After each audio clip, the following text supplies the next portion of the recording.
Sir, बिल्कुल बिल्कुल sir, धन्यवाद।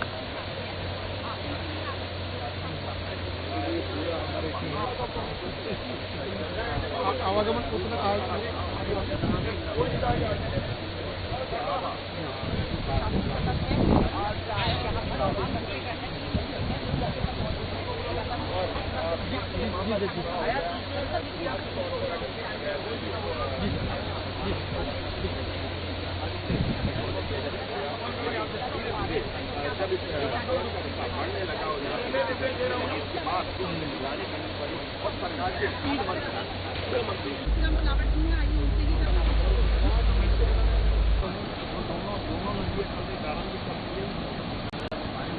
हाँ, पानी आ भी जितना जा रहा है उससे ज़्यादा आ रहा है।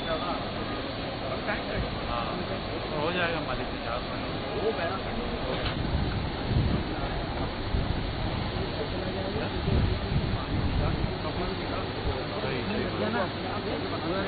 हाँ बना लेगा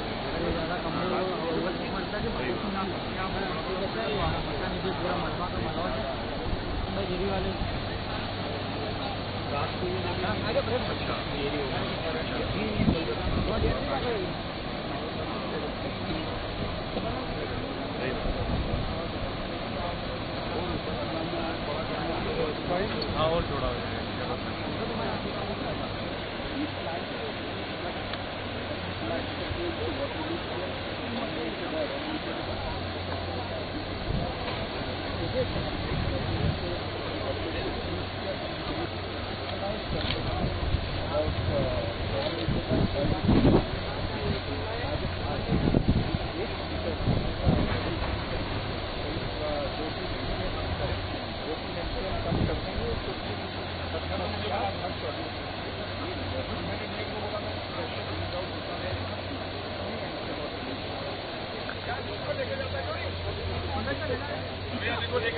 जो पैरेलल जो है चैनल के जरिए यहाँ पर अलग हिस्से में यहाँ पर पहुँचा गया है ताकि बहाव अगर तेज होता है तो ऐसे दिनों में डैम है जो कि करीब 590 जो मीटर है इसकी चौड़ाई है और इसके अलावा ऊंचाई इसकी 52 मीटर ऊंचाई बना हुआ है और 15 जो डैम का प्रेशर है देखेंगे तो अगर वो प्रेशर को कम करने की यहाँ पर कोशिश की जा रही है और साथ में चारों तरफ का काम कर रहा है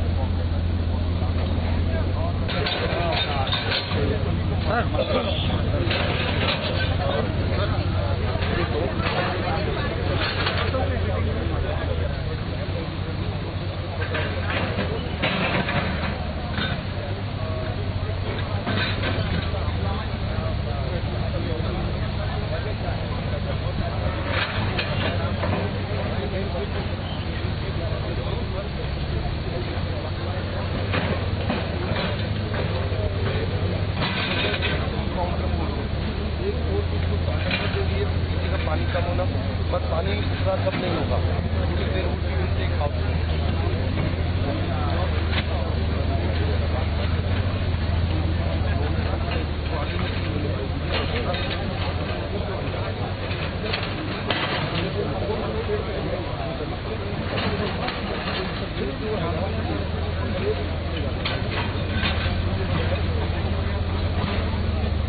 अभी का सुबह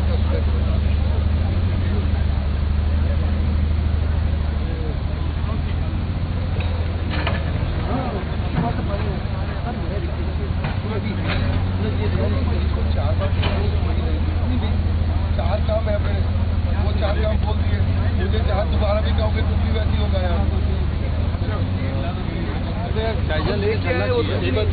चलेंगे वहाँ पहले गाड़ी वहीं रोक रहा था सर आप नहीं है वो आसपास आएगा ये 150 मिनट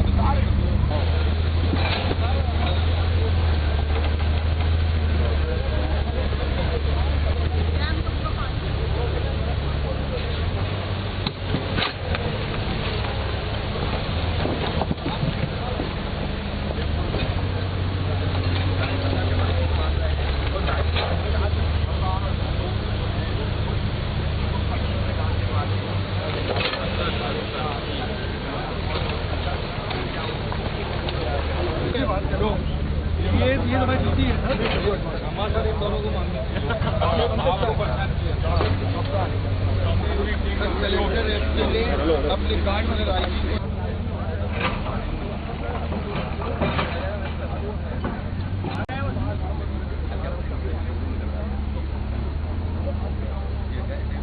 अभी कितना कुछ पानी छोड़ा जा रहा है और क्या कुछ स्थिति है? देखो, रात को 1 मीटर का हेड क्रिएट किया था और 1 मीटर के हेड का आप पीछे जैसे फ्लो देख रहे हैं, बिल्कुल झरने टाइप चल रहा है। अभी फ्रंट एंड पे लगभग 3 मीटर का हेड है, परंतु बीच में एक रॉकी स्ट्रक्चर आने से लगभग अफेक्टिव हेड होगा 1.25 मीटर से 1.5 मीटर का। एक तो रॉक को तोड़ने का प्रयास कर रहे हैं, दूसरा उसको वाइडन कर रहे हैं। जब उसको वाइडन करेंगे तो फ्लो और इंक्रीज हो जाएगा, पर फ्लो कंट्रोल्ड ही रखेंगे ताकि नीचे हमेशा सेफ्टी रहे। उसको वाइडन करेंगे और रॉक के अलोंग और नीचे जाएंगे। तो जैसे ही रॉक के अलोंग हम अगर डाउन साइड से देखते हैं तो और राइट साइड जब हम जाएंगे तो चौड़ा होने के साथ गहरा होना शुरू हो जाएगा। तो जो 1 मीटर का हेड कल रात को था, उसको अगर हम 3 या 4 मीटर का हेड क्रिएट कर पाते हैं अगले 2 घंटे में, तो फ्लो ऑलमोस्ट 5 टाइम्स 6 टाइम्स से ज़्यादा हो जाएगा और उससे हम जल्दी पर वाटर हमेशा रेगुलेटेड निकालेंगे। It will never be unregulated. कितने मीटर पानी है अभी इसमें पानी होगा लगभग 296 के थोड़ा बहुत ऊपर से। सर अभी बारिश तो नहीं हो रही, लेकिन अगर बारिश होती है और यहाँ पे नदी का जो बताया जा रहा है यहाँ पे लोगों के द्वारा कि नदी का बहाव भी वो भी बढ़ता जा रहा है, जो दूसरी जगह बारिश है उसका प्रभाव आ रहा है, तो पानी कम होने के जिस हिसाब से छोड़ा जा रहा उतने हिसाब से स्पीड भी कम नहीं। हाँ, इसीलिए तो उसको वाइडन भी कर रहे हैं और डेप्थ भी बढ़ा रहे हैं। तो क्या होता है कि डैम की स्ट्रक्चर को हमारी टेक्निकल टीम है, सेंट्रल वाटर कमीशन की भी टीम्स आई हुई हैं यहाँ पे। आप अचानक कहीं से भी नहीं तोड़ सकते। They are technical people. वो इस तरह से किसी एक फ्लैंक को तोड़ना शुरू करते हैं ताकि धीरे धीरे वाइडन हो। ऐसा ना हो कि डैम कोलैप्स करे तो फिर पूरी ही जो प्रयास है वो विफल हो जाएगा। तो ये प्रयास है, इसको धीरे धीरे वाइडन करेंगे, धीरे धीरे वो करेंगे। पीछे से पानी तो आता रहेगा क्योंकि इस डैम का कैचमेंट लगभग 300 स्क्वायर किलोमीटर का है। तो ये जो वाटर लेवल है ये धीरे धीरे डिक्रीज होगा, पर जैसे ही डेप्थ बढ़ेगी और वाइडनिंग होगी ये तेज डिक्रीज होना शुरू हो जाएगा। क्या ये खतरा टल गया कि टूटेगा, बांध फटेगा क्या? नहीं, देखो, सारी चीज़ें एक अननोन होता है कि आप बारिश कितनी आएगी। डैम पूरी रात कुछ नहीं हुआ है तो it has like strength to stand for the time being. और जड़ें भी दिखाई दे रही हैं, आप देखेंगे जहाँ से खुदाई हो रही है जड़ें हैं। तो जड़ें होती हैं तो मट्टी को पकड़ लेती हैं, इसलिए पानी से वो एरोड भी उतना फास्ट नहीं हुआ है। पर हम जब इसको वाइडन कर लेंगे और डीप करेंगे तो उसे हम जल्दी जल्दी खाली कराएंगे। ऑन जैसा आप लोगों का पता होगा, माननीय मुख्यमंत्री जी भोपाल से इसको और मुख्य सचिव महोदय बैठे हुए हैं, पूरी टीम भोपाल से भी मॉनिटर कर रही है और पूरे नीचे के 18 गांव जो हैं वो खाली कराए अभी हुए हैं। तो वो एक कंसर्न है कि थोड़ा जल्दी अगर ये खाली होता है तो लोग अपने घरों में वापस आ सके। बहुत सारे लोग हैं, हमारी मवेशी है, पशुधन भी है, तो वो एक बहुत बड़ा कंसर्न है, उसलिए हम स्पीड बढ़ाने के लिए। कब तक गांव वाले वापस आ जाएंगे? देखिए, ये तो डैम के पूरे क्लियर होने पे है ना।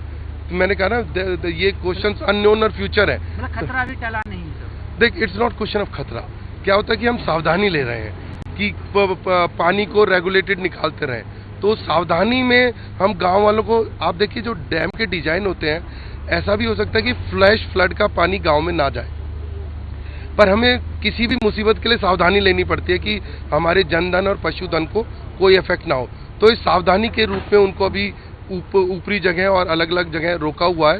तो मुझे लगता है अगर 2-3 घंटे में फ्लो और बहुत फास्ट हो जाता है, उसके बाद फिर अगला निर्णय लिया जाएगा। इधर भी मिट्टी कई जगह से धसक रही है, तो उसके लिए क्या कुछ? मिट्टी तो देखिए, जब पानी आएगा और मिट्टी में कोई भी पानी सोख करेगा तो मिट्टी धसकेगी। That's the natural process, that is nothing unnatural about it. Sir, resources बढ़ाए जाएंगे क्या, किस तरीके से आप देख रहे हैं? क्योंकि देखो, जिला जो गांव में है पर्याप्त रिसोर्सेज हैं। एसडीआरएफ की टीम है, एनडीआरएफ की टीम है, आर्मी पर्सोनल है, हमारे एसडीएम्स सभी गाँव में लगे हुए हैं, अलग अलग में पूरे 18 गाँव में, और पुलिस की पूरी फोर्स है, डिस्ट्रिक्ट पुलिस फोर्स लगी हुई है, और एक जिम्मेवार आदमी एसडीओपी एडिशनल एसपी लेवल का है। तो वहाँ पर्याप्त टीमें हैं।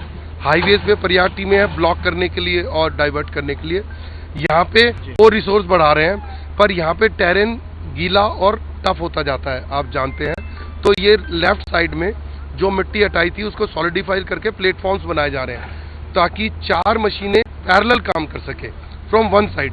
और कोशिश कर रहे हैं राइट साइड से कुछ मशीनें ऊपर से लाएं। हालांकि दैट्स ए डेंजरस प्रोविजन, वो देखना पड़ेगा कि पाल की कितनी स्ट्रेंथ है।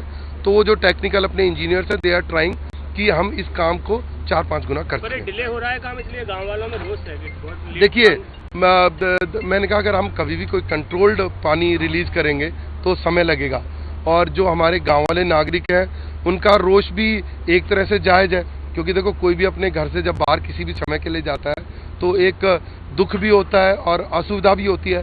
हालांकि हमने भोजन की पर्याप्त व्यवस्था की है, जानवरों के लिए भी चारों की व्यवस्था की है, लोग उपलब्ध हैं, हम उनकी सेवा कर रहे हैं। टेक्निकली वो हमारे अतिथि हैं, पर देखिए वो अपने घर से बाहर हैं, तो उनका रोष जायज़ है, मैं उसका सम्मान करता हूँ। कोशिश करेंगे कि we can serve them in the best possible way. आपने बोला कि वेदर और टेरेन की बहुत बड़ी चुनौती है, अगर आगे आने वाले समय में ऐसी वेदर रहता है और टेरेन ऐसी रहता है तो कितना मुश्किल हो जाएगा ये? देखिए, लकीली 2 दिन से वेदर है सपोर्टेड अस, मतलब परसों से वेदर बहुत अच्छा रहा है। रिमझिम ना के करा बारिश हुई है, पर इस स्पॉट पे बारिश हमको नहीं हुई है। तो हमारा जो ऑफिशियल्स हैं, वर्कर्स हैं, they have been able to work. आगे भी लेट अस होप कि अगर 1 या 1.5 दिन हमें वेदर क्लियर मिल जाता है तो then we can be able to finish the operation. Sir as a engineer कितना टफ टास्क रहा आपके लिए?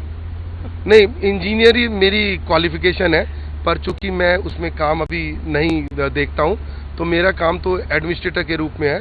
वी हैव टेक्निकल टीम, जो हमारे director dam safety Madhya Pradesh हैं वो भी स्पॉट पे हैं, तो सब लोग अपना कंट्रीब्यूट कर रहे हैं। और भोपाल की टीम भी वहाँ रात को 3 बजे तक सब लोग भोपाल में बैठे रहे। They are supporting in the best possible manner कि सारी जो सपोर्ट चीज़ें चाहिए वो तत्काल आ रही हैं, चाहे एनडीआरएफ की टीम है, एसडीआरएफ की टीम है, आर्मी है, अभी हेलीकॉप्टर्स भी रैकी के लिए हमारे पास हैं।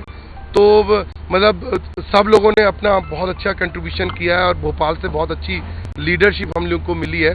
तो लेट अस होप कि इस ऑपरेशंस को हम जल्दी कर पाए। And thank you very much, media has also been very good. Thank you. कितना नुकसान हो गया सर अभी तक? नुकसान देखिए, जब हम कोई कैलामिटी या डिजास्टर के सॉल्यूशन पे जाते हैं, नुकसान का आकलन उस समय कोई महत्व नहीं रखता कि प्रोक्लेन चल रही है तो कितना खर्चा होगा या डैम का एक स्ट्रक्चर हटाया जा रहा है। इस समय सिर्फ जनधन और पशुधन, सेफ्टी इज द प्रायोरिटी। पैसे के आकलन बाद में की जाएंगे। Thank you. Thank you sir. Sir क्या कुछ स्थिति है अभी, कितना कुछ कंट्रोल में खतरा कितना बना हुआ है, कितना कल के बनस्पत आज काफ़ी रिलीफ है। हमने लेफ्ट फ्लैंक राइट फ्लैंक दोनों ओपन कर दिए हैं। इधर पहले हम जो पत्थर के पास से डिगिंग कर रहे थे वो टेक्निकली थोड़ा डिफिकल्ट हो रहा था। फिर दिल्ली से जब सीडब्ल्यूसी की टीम आई, त्रिपाठी जी, विवेक त्रिपाठी जी आए, उन्होंने पूरे बांध का इंस्पेक्शन किया, टेक्निकल एस्पेक्ट्स देखे। फिर उन्होंने एडवाइस किया, उनके डायरेक्शन में हमने इस फ्लैंक को ओपन किया, एक स्लाइड कट देके। कल कंट्रोल रिलीज किया हमने 1 मीटर बाय 1 मीटर का छोटा आउटलेट देके, ताकि रात का समय था तो ऐसी कुछ इमरजेंसी सिचुएशन ना बने। सुबह मुख्यमंत्री जी के निर्देश अनुसार और टेक्निकल टीम के डायरेक्शन में हमने उसको और एक्सपैंड किया है। अभी करीब 2.5 मीटर बाय 3 मीटर का ओपनिंग है।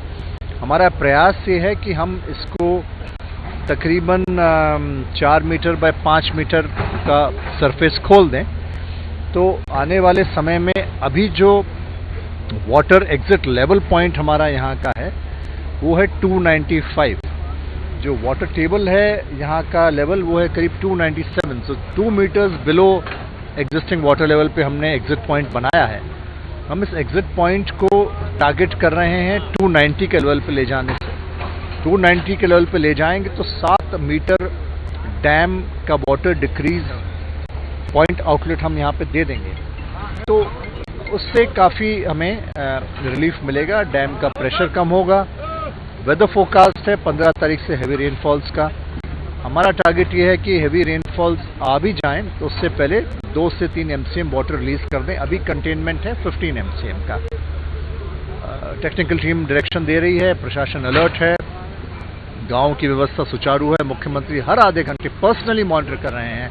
मेरे ख्याल से मैं तो कहूँगा कि गजब की क्षमता है पूरी रात, और उन्होंने लाइव कैमराज यहाँ साइड पे लगा रखे थे कि हम लोग भी अगर आगे पीछे हो जाए तो हमें रिमाइंड करते हैं कॉल करके कि आप लोग अलर्ट हो जाइए, ये वॉच करिए। तो मेरे ख्याल से काफ़ी कंट्रोल्ड है, ईश्वर ने भी साथ दिया है। सर बैक वाटर की बात करें, बैक वाटर कम नहीं हो रहा, काफ़ी बढ़ता जा रहा है, इसका दायरा भी काफ़ी। देखिए, आपको ये समझना पड़ेगा, और दर्शकों से भी मेरा आग्रह है कि पैनिक सिचुएशन क्रिएट ना की जाए। बड़ा डैम का catchment area 350 to about 550 square kilometre catchment है। फ्लैट सरफेस नहीं है, हिली एरिया है, पानी आता है पहाड़ों से एकदम आता है। तो उन सभी परिस्थितियों में हमारी टेक्निकल टीम काम कर रही है और इसीलिए मैंने आपसे कहा हम बफर क्रिएट कर रहे हैं 2 से 3 MCM का। मानसून आ भी जाए, हैवी रेनफॉल भी हो, तो हम ये असेस नहीं कर सकते कितना इनपुट आएगा, कितने इंचेस वर्षा होगी, लेकिन हम इसको कंट्रोल करने की कोशिश करें कि आउटलेट ऑफ वाटर हम कितना कर सकें ताकि सेफ्टी लेवल्स रिमेन हो। जो समस्या है, मुसीबत है, जो संकट है, उसको कम करने के लगातार प्रयास। जी, और हम कल के बनस्पत तो आज बहुत सेफ हैं और आज के बनस्पत कल और ज़्यादा सेफ हो जाएंगे। जैसे जैसे समय जाता जाएगा हमारे सेफ्टी लेवल्स बढ़ते जाएंगे। थैंक यू जी सर, क्या कुछ स्थिति है अभी? पानी की निकासी तो हो रही है, लेकिन क्या लगता है खतरा कर गया है? आप जानते हैं चुनौती बड़ी थी, गंभीर थी। जिस समय 11 तारीख को मध्य प्रदेश के मुख्यमंत्री के संज्ञान में आई, जब से मुख्यमंत्री जी इसकी निरंतर इसकी समीक्षा कर रहे हैं, सारे अधिकारी को निर्देशित कर रहे हैं, जब से लेकर आज तक हर पल हर घंटे हम इसमें लगे हैं।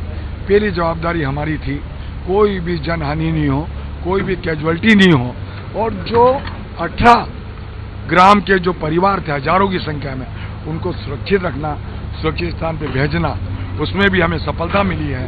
हमने ये प्रयास किया था लेफ्ट और राइट से चैनल के माध्यम से पानी छोड़ा जाए, वहाँ से पानी छोड़ रहा है यहाँ से, क्योंकि आप जानते हैं कि जो पानी निकल रहा है ये जो 10 हार्स पावर की मोटर होती, 100 मोटर के बराबर का पानी है कि नहीं, 100 मीटर, और 15 सेंटीमीटर पानी कम हो, जितनी स्पीड से पानी छोड़ा जा रहा है उससे तेज स्पीड से आ रहा है। मैं कैचमेंट एरिया 560 है ना, मैंने बोला ना, पर अभी हम चौड़ी कर रहे हैं, गहरी कर रहे हैं, तो इससे पानी का बहाव बढ़ेगा।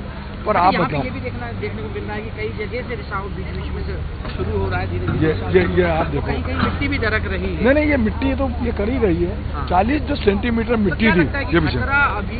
अभी जो 15 MCM पानी है उसको कम करने का प्रयास। जब हम 12 पे, 10 पे, 11 पे आ जाएंगे हम निश्चिंत हो जाएंगे। हम सफलता के नजदीक हैं, पर हमें सजगता के साथ, जागरूकता के साथ निगरानी हमें करना है कि हमारे मध्य प्रदेश के मुख्यमंत्री जब पल पल की जानकारी ले रहे हैं, कि 1 नहीं, 2 नहीं, 3 मंत्री इस गंभीरता को आप समझ रहे हैं। मुख्यमंत्री हर क्षण इसकी समीक्षा कर रहे हैं, और ये जो आज थोड़ी जो हम सफलता के नजदीक पहुंचे हैं, उसमें हमारे कमिश्नर, हमारे कलेक्टर, हमारे एजेंसी। बात कही जाती है गंभीरता अगर पहले ही ले ली जाती है, अगर इस तरह की स्थिति नहीं होती। मैंने कहा आपको शुरू में जब ये चीज तैयार नहीं हुई थी, सुनो, तो उसका मैंने ब्लॉक नहीं करना था। मैंने अगर पहले शुरू होता तो उसी मैंने आपसे वाटर आता, उसी रफ्तार से नदी खाली भी होती जाती, प्रेशर नहीं बनता। मैंने आपसे शुरू में कहा कि एक उच्च स्तरीय कमेटी जो मध्य प्रदेश के विशेषज्ञ हैं उनकी बना दी गई है। हर बिंदु पे मैं समीक्षा करूंगा और जो भी दोषी पाया जाएगा कड़ी से कड़ी कार्रवाई उस पर की जाएगी। जांच चल रही है, जांच होगी, हर तकनीकी पहलुओं पे भी जांच होगी, लेकिन आप भी इतने अनुभवी नेता हैं, इतने समय से, और पिछले 40-50 घंटे से आप यहाँ पे लगातार बने हुए, आपको क्या लगता है क्या कुछ रहा? मैंने कहा ना, पहली मेरी प्राथमिकता ये है, उसके बाद दूसरी प्राथमिकता करूंगा हर व्यक्ति की जान माल की रक्षा करना। पहली हमारी सजगता ये है कोई कैजुअल्टी नहीं हो, कोई नुकसान नहीं हो, ये प्राथमिकता। और मैंने क्या बोला, जो दोषी होगा उस पर कड़ी कार्रवाई, उसको छोड़ूंगा नहीं। सर, गांव वाले भी थोड़ा शिकायत कर रहे हैं, उनका ये कहना है, गांव वालों की शिकायतें हैं, उनका ये कहना है कि हमें हटा तो दिया गया है, लेकिन जितने गांव वालों को हटाएगा उतने हिसाब से खाने और भोजन की व्यवस्था नहीं, आपने मेरे संज्ञान में लिया। अभी मैं कलेक्टर से, कमिश्नर से बात करूंगा, ऐसी जहाँ भी शिकायत आएगी वो सारी सुविधा में उन समस्याओं को समाधान किया जाएगा। ये सरकार का दायित्व है।